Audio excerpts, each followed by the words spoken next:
आजको हाम्रो टपिक छ एप्लिकेसन अफ सिम्पल हार्मोनिक मोसनमा रहेको के सिम्पल पेन्डुलमको बारेमा डिस्कस गर्ने।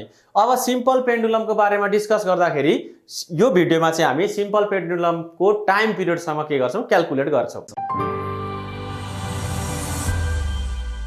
अब सिम्पल पेन्डुलमलाई डिफाइन गर्दा चाहिँ के हुन्छ भने नि एउटा यहाँ रिजिड सपोर्ट लिन्छौं है, रिजिड सपोर्ट यो हलिदैन एकदम सपोर्ट छ। यो रिजिड सपोर्टमा एकदम एउटा स्ट्रिङ लिन्छौं है, कति के लिन्छौं स्ट्रिङ लिन्छौं हुज लेन्थ इज एल, यसको लेन्थ कति छ एल छ। अनि यो स्ट्रिङ कस्तो खालको हुनुपर्छ भने इनएक्सटेन्सिबल, इनएक्सटेन्सिबल नतन्किने हो, फ्लेक्सिबल, फ्लेक्सिबल यो तन्केर मुनि नजाओस् है, के हुन्छ फ्लेक्सिबल अर्को एन्ड वेटलेस। यसको वेट के हुनु पर्यो एकदम नेग्लिजिबल हुनु पर्यो यो स्ट्रिङको है, यो थ्रेडको एउटा थ्रेड हुन्छ। अनि यसमा स्पेरिकल एउटा बब झुन्ड्याएको हुन्छ, the name of this particle is BOB बब है, व्हिच इज हेभी, हेभी बब के गरेको हुन्छ झुन्ड्याएको हुन्छ है। अनि यो वायर चाहिँ किन इनएक्सटेन्सिबल हुनुपर्छ भने यो बब झुन्डिँदाखेरि यो नतन्कियोस् है, that's why it should be inextensible. अब यसरी जुन यो बब झुन्ड्याएको छ नि हेभी मास हो, हेभी मास झुन्ड्याएको छ यो इनएक्सटेन्सिबल, फ्लेक्सिबल एन्ड वेटलेस केमा स्ट्रिङमा, यो होल सिस्टमलाई हामी भन्छौं सिम्पल पेन्डुलम। यसको नाम के हो सिम्पल पेन्डुलम हो। अब सिम्पल पेन्डुलमलाई टक्क यसलाई फोर्स दिने है, यसलाई फोर्स ओसिलेसन गराउने भनेको यो बबलाई तानेर है, तान्दाखेरि यहाँ आउँछ, यसलाई सरर तान्ने यहाँसम्म, तानेर के गरिदिने छोड्दिने। तपाईले यो स्ट्रिङमा बब झुन्ड्याउनु भएको छ, यसरी बब झुन्ड्याउनु भएको छ, बबलाई यसरी तान्ने यहाँसम्म अनि छोड्दिने, यसलाई रिलिज गरिदिने। रिलिज गरेपछि यसको मोसन कस्तो हुन्छ, यहाँ ल्याइ पुर्याउनु भयो हो, तपाईले डिस्प्लेस गर्नुभयो, यहाँ डिस्प्लेस गर्नुभयो, अनि यो डिस्प्लेस गरी छोडेपछि त के हुन्छ बबको मोसन कस्तो हुन्छ भने यो बब यहाँ आइपुग्छ, फेरि बीचमा पुग्छ, फेरि यो पोइन्टमा पुग्छ, फेरि यहाँ आउँछ अनि फेरि यो पोइन्टमा पुग्छ। ल यहाँदेखि यहाँसम्मको डिस्टेन्स भनेको म्याक्सिमम डिस्प्लेसमेन्ट हो नि, यो बब जान सक्ने म्याक्सिमम डिस्टेन्स कति हो यहाँसम्म हो, यो बब जान सक्ने म्याक्सिमम डिस्प्लेसमेन्ट कहाँसम्म हो यहाँसम्म हो। यो म्याक्सिमम डिस्प्लेसमेन्टलाई भन्छौं एम्प्लिट्युड है, के भन्छौं हामी एम्प्लिट्युड भन्छौं है। अनि यो डिस्प्लेसमेन्ट भनेको त पार्टिकल यहाँ पुग्दा डिस्प्लेसमेन्ट y1 होला, यहाँ पुग्दाखेरि y2 डिस्प्लेसमेन्ट होला, यहाँ पुग्दाखेरि y3 डिस्प्लेसमेन्ट होला। अब यो त के छ एउटा यसको मोसन कस्तो छ एंगुलर छ क्या, सर र यस्तो यस्तो एंगल कहाँ बनाउँदैछ हेर्नु, एंगल स्मल एंगल यहाँ सब्टेन्ड गर्दैछ कति थीटा, यता आउँदा पनि यसले एंगल कति सब्टेन्ड गर्छ थीटा सब्टेन्ड गर्छ यो रिजिड सपोर्टमा है, एंगल थीटा गर्ने भयो। थीटा के हुन्छ भने यो बब यता आउँदाखेरि एंगल घट्दै घट्दै आउँछ, अनि यहाँदेखि फेरि उता जाँदा एंगल बढ्दै बढ्दै जान्छ, फेरि बब यता जाँदाखेरि एंगल घट्दै घट्दै आउँछ है। यसलाई भन्छौं यसको मोसन कस्तो छ एंगुलर छ के। अनि यसको टाइम पिरियड हेर्ने हो अब हामीले है, कति हुन्छ क्याल्कुलेट गर्ने हो। अनि यो सिम्पल पेन्डुलमको मोसन कस्तो रहेछ सिम्पल हार्मोनिक मोसन हुँदो रहेछ हो। सिम्पल हार्मोनिक मोसनमा के हुन्छ यो बब यहाँ आउँछ, फेरि फर्केर मिन पोजिसनमा पुग्छ, फेरि यहाँ पुग्छ अनि फेरि फर्केर कहाँ आउँछ मिन पोजिसनमा आउँछ, मिन पोजिसनबाट यता उता गर्छ के यो बब, that's why the motion is simple harmonic motion of simple pendulum है। सिम्पल पेन्डुलमको मोसन के हुने रहेछ सिम्पल हार्मोनिक मोसन। अब हाम्रो फिजिक्समा काम के हुन्छ भने नि फोर्सहरु हेर्ने, कस्तो किसिमको फोर्स हेर्ने भने यो बबलाई तन्काएर यहाँ पुर्याउँदाखेरि यसरी यहाँ पुर्याउँदाखेरि यो त वायर यो त स्ट्रिङ हो, यो एकदम यो स्ट्रिङमा के हुन्छ भने टेन्सन क्रिएट भएको हुन्छ, टी के क्रिएट भएको हुन्छ टेन्सन क्रिएट भएको हुन्छ है, जसले चाहिँ यो वायरलाई माथितिर तान्छ, दैट इज कल्ड टेन्सन। यो बब इज हेभी, यसको के हुन्छ मास हुन्छ, मास भएपछि यसको वेट हुन्छ, weight is directed towards the centre of the earth हो, यो भनेको बबको के हो वेट हो mg। अब यो हेर्नु यहाँ पुगेको छ, यसको यहाँबाट टेन्जेन्ट तान्दाखेरि यहाँनिर एंगल कति बन्छ थीटा बन्छ नि हो, कति बन्छ एंगल थीटा, सरी यो एंगल चाहिँ थीटा हैन, यो एंगल चाहिँ थीटा हुन्छ हो। यहाँ हेर्नुस् त यो एंगल 90 माइनस थीटा हुन्छ हो, यो एंगल पनि कति हुन्छ 90 माइनस थीटा हुन्छ अल्टरनेट एंगल। यो 90 माइनस थीटा भएपछि के हुने भयो भन्दाखेरि अब यो एंगल पनि कति भयो 90 माइनस थीटा हुने भयो नि त हो। Vertically opposite angle 90 minus theta हुने भयो भनेपछि त यो एंगल कति हुन्छ थीटा हुनु पर्यो कि परेन। यो यसको र यसको सम 90 भनेपछि यो एंगल पनि कति हुनुपर्छ थीटा हुनुपर्छ। दैट्स व्हाई यो एंगल र यो एंगल के हुन्छ सेम हुन्छ। यो एंगल ल यो थीटा भयो। यो टेन्जेन्ट सरी यो के छ टेन्सन छ यो स्ट्रिङमा है। टेन्सन कति छ टी छ यो स्ट्रिङमा। यो भनेको mg छ। यो मासको वेट सरी यो बबको वेट कति छ mg छ मुनि डाइरेक्टेड छ। यहाँ एंगल थीटा बन्यो भनेपछि यो जुन भेक्टर छ यो फोर्स को यो वेट को भेक्टर यो रिजल्भ भयो दुईतिर।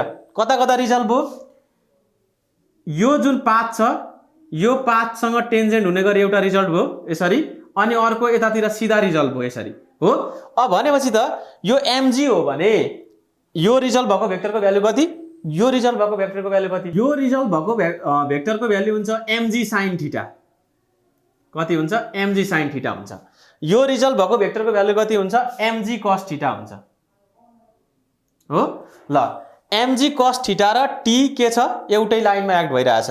mg sin थीटा यो लाइनमा एक्ट भइरहेछ भनेपछि mg sin थीटाले त यो बबलाई यो मिन पोजिसनतिर तान्दो रहेछ। हेर्नुस् यो mg sin थीटा भनेको फोर्स हो केले गर्दा वेटले गर्दा क्रिएट भएको फोर्स हो। अब यो फोर्सले त यो बबलाई कतातिर तान्यो सेन्टरतिर तान्यो हो। सेन्टरतिर तानेपछि त इट प्रोवाइड्स के सेन्ट्रिपिटल फोर्स। अब हाम्रो यो फोर्सेसहरुको कुरा गर्दाखेरि के भयो भने when pendulum is released as in the figure जब यो पेन्डुलमलाई तपाईले सीमा पुर्याएर रिलिज गर्नुभयो नि तब के हुने रहेछ भने यो बब यहाँ पुगेर फेरि यहाँ र यहाँ पुगेर फेरि यहाँ आउने भयो। यसरी यसरी के गर्ने भयो यो ओसिलेट गर्ने भयो। When pendulum is released as in the figure the bob is under the action of following forces. यो अघि भर्खर पनि मेन्सन गरेको कुरा हो। Its weight mg acting vertically downward its component mg cos theta acting opposite to the string BO। यो string BO को अपोजिटमा के गर्दैछ भने एक्ट गर्दैछ यो mg cos थीटा हो। यो BO को अपोजिटमा mg cos थीटा एक्ट गर्दैछ and the component mg sin theta acting tangentially to the arc BAC। यहाँ आर्क के छ भन्नु भने यहाँ BAC आर्क छ नि यसको यो टेन्जेन्ट छ यसको टेन्जेन्टमा के गर्दैछ mg sin थीटा एक्ट गर्दैछ and the tension is acting along BO। Tension obviously के BO को अलोङमा एक्ट गरिरहेछ। mg cos theta balances the tension on the string. हेर्नु त mg cos थीटाले के गर्छ t लाई ब्यालेन्स गर्छ and mg sin theta provides restoring force. भनेको यो बब यहाँ पुगेर फेरि बबलाई तान्नु पर्यो नि त मुनि केले तान्छ mg sin थीटाले तान्छ which is called restoring force.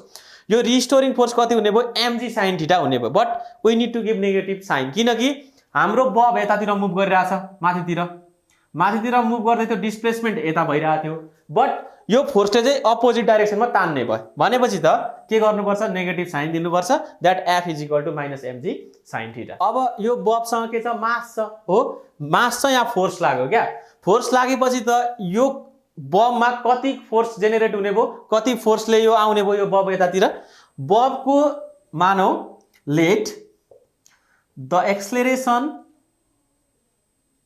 Of बब बी स्मल ए हो।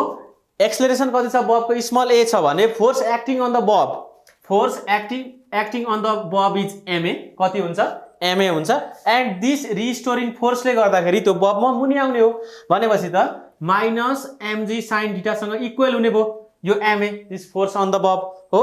यहाँदेखि m र m काट्यो acceleration is equal to minus g sin theta हुने भयो कि भएन हुने भयो हो minus g sin theta. Simple पेन्डुलमको केसमा हामी यो थीटाको भ्यालु छ नि यो थीटाको भ्यालुलाई हामी अलवेज लेस देन 4 डिग्रीमा मेन्टेन गर्न खोज्छौँ है। के गर्न खोज्छौँ मेन्टेन गर्न खोज्छौँ लेस देन कति 4 डिग्री अथवा बिलो 4 डिग्री मेन्टेन गर्न खोज्छौँ। That is very small angle. यो थीटा के छ धेरै सानो छ theta is very small that's why we can write sin theta is theta है।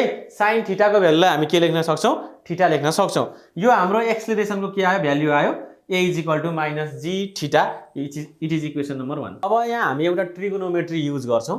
त्यो ट्रिगोनोमेट्री भने के हो भने यो थीटाको भ्यालु पत्ता लगाउनलाई है स्मल एंगल थीटाको भ्यालु फाइन्ड आउट गर्नलाई यो एंगल फाइन्ड आउट गर्नलाई हामी वी युज ट्रिगोनोमेट्री ट्रिगोनोमेट्री कस्तो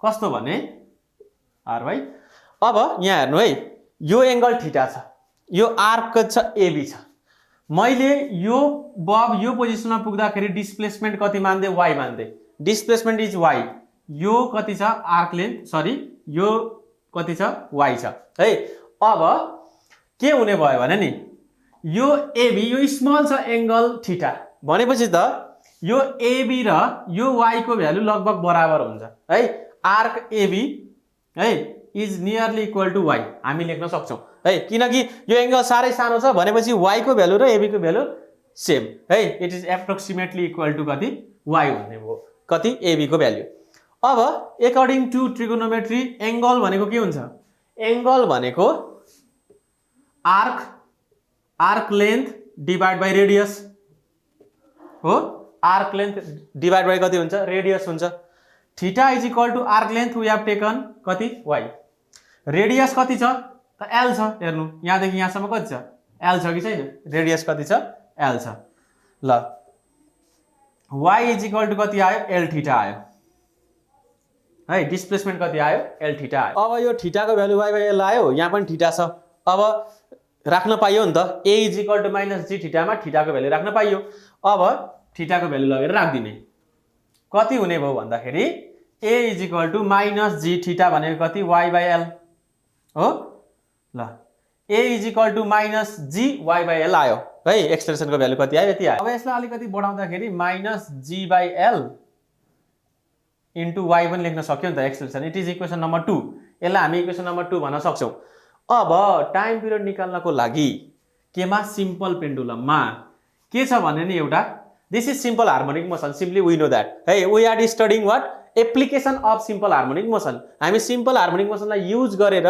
सिम्पल पेन्डुलमको टाइम पिरियड निकाल्न खोजेको हो अब इन सिम्पल हार्मोनिक मोसन हाम्रो सिम्पल हार्मोनिक मोसनमा के हुन्छ भने acceleration is equal to minus omega square y हुन्छ हो यो भनेको by the definition of simple harmonic motion a is equal to minus omega square y it is equation number 3 ल यो पनि एक्सेलरेसन को भ्यालु हो यो पनि एक्सेलरेसन को भ्यालु हो भनेपछि we can compare equation number 2 and 3 comparing equation 2 and कति 3 2 र 3 इक्वेसनलाई कम्पेयर गर्दा कति हुने भयो भन्दाखेरि omega square is equal to कति आउने भयो g बाइ l हो omega square is equal to g by l आउने हो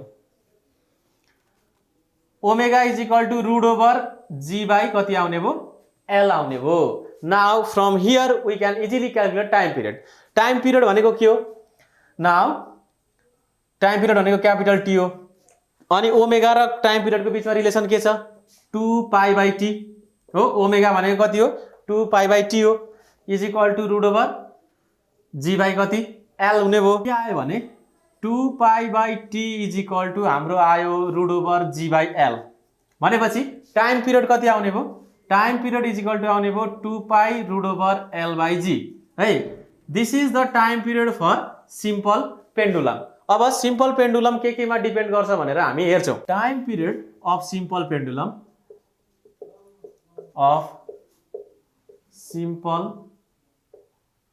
pendulum is t is equal to कति आयो 2 pi root over l by g आयो नि त भनेपछि त time period it depends upon length of the string केमा लेन्थ अफ द स्ट्रिङ अनि सेकेन्ड नम्बरमा केमा डिपेन्ड गरेर रहेछ acceleration due to gravity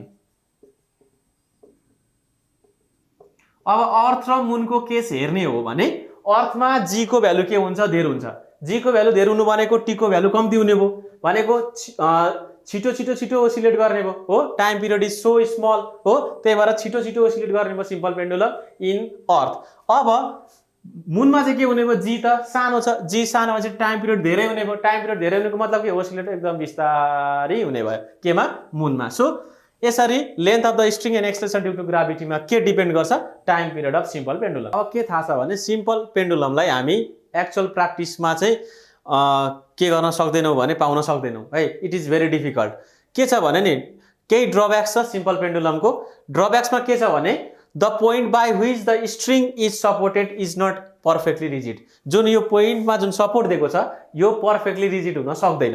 and second number, no heavy point mass can be realize in practice. यो जुन बब भनेको छौँ हामीले हेभी बब, यो हेभी पोइन्ट मासलाई हामी के भन्छौँ, बब भन्छौँ। यो पोइन्ट मास अरे कुनै पनि एउटा पोइन्टले हेभी मास क्रिएट गर्न सक्छ भनेको एउटा कुनै पनि पोइन्टमा हेभी मास हामी इमेजिन गर्न सक्छौँ है, सक्दैनौँ नि, त्यो त इम्पोसिबल हो। जस्तै इम्पोसिबल जत्तिकै हो एउटा यो पोइन्टमा हेभी मास इमेजिन गर्नु त है, इट इज नियरली इम्पोसिबल भनेको हेभी पोइन्ट मास रियलाइज गर्नै सकिँदैन इन रियल लाइफ है। So no heavy point mass can be realize in practice. त्यो बब भनेको के हो, हेभी पोइन्ट मास हो। अब the string can not be weightless हो, कुनै पनि स्ट्रिङ लिनुभयो भने त्यसको वेट त हुन्छ हेर्नु। अब एन्ड पर्फेक्टली इनएक्सटेन्सिबल, कुनै पनि स्ट्रिङ नतन्किने भन्दै त हुँदैन, कुनै पनि थ्रेड नतन्किने भन्ने त हुँदैन है। कुनै पोइन्ट हेभी मास झुन्डाइदिइसकेपछि त यो तन्किन्छ। So it is also nearly impossible. The formula for the time period does not hold true if the angular displacement is very large.